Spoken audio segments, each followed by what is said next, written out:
Hello guys! Today I'm going to show you 8 different ways on how you can overdraw your lips. The first way is obviously you're outlining your lips as usual, just making them bigger everywhere. So you're kind of repeating your own shape. If you don't want to correct the shape, if you don't want to correct uneven lips, you can do that. Second way, you're slightly lifting up the middle of your lips, up here and down here.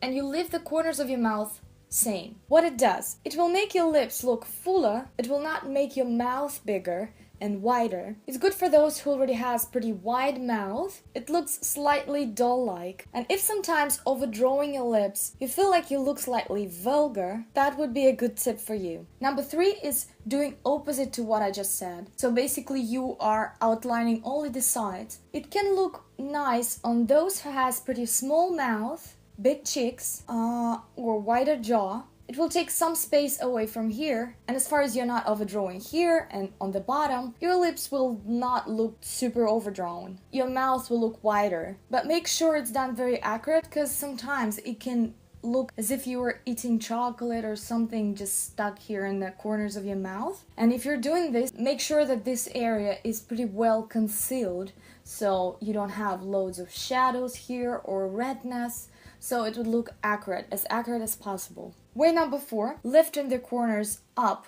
That's another way to overdraw and making this top lip kind of roll up a little bit, you know what I mean? So basically overdrawing itself is happening only here. I'm gonna do a separate video about this, about how to make it right. And in this case, basically the overdrawing is happening only here, above the corners of your top lip. And it kind of goes to your natural shape. It is slightly correcting the shape of your lips and the downturned corners of the lips. Again, in this case, make sure that you're lightening this area. Number 5. Overdrawing your lips, you can correct some proportions of your face. For example, if you have pretty long nose area and this Cupid's bow area is pretty small, then you can leave your top lip as it is and overdraw your bottom lip. Or if this space is big, you can overdraw your top lip and leave the bottom lip as it is. Same as on the bottom. If you have pretty massive chin, if your chin goes down here in the middle, it's pretty long, so you can overdraw your bottom lip here in the middle as well. It kind of fills in that empty area that you have here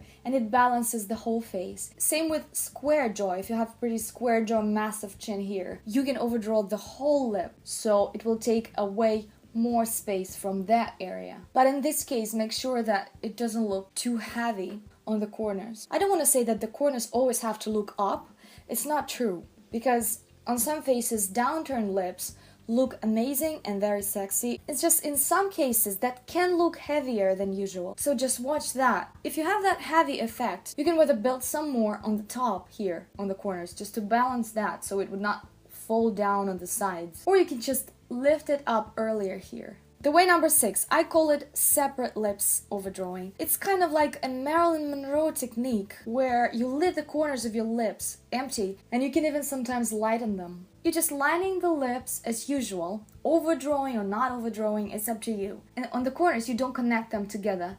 You just stop before and you kind of go inside of your lip like this. And then you fill it in with a color. It gives very pin-up effect to it. Your lips definitely get bigger. They kind of go forward. It gives a very cute effect. But again, you have to see, sometimes if you make it too bright, it can be pretty visible. Always check it before if this particular way works for you. If that looks super strange on you, you can blend the color a little bit with your finger. But if it still stays light here, your lips will still kind of look separate from each other. It will give that volumizing effect. Number 7. I call it French lips. I don't know why, but I have a feeling that it kind of looks like French lips. So you basically make the top lip bigger and the bottom lip smaller. It gives that very, very cute effect. It will not look vulgar or something. Slightly like Brigitte Bardot effect. And the additional thing to that, you can make this line more straight, more solid. Just to make that top lip coming forward effect. That will look very cute and very sexy and very French and pretty vintage. And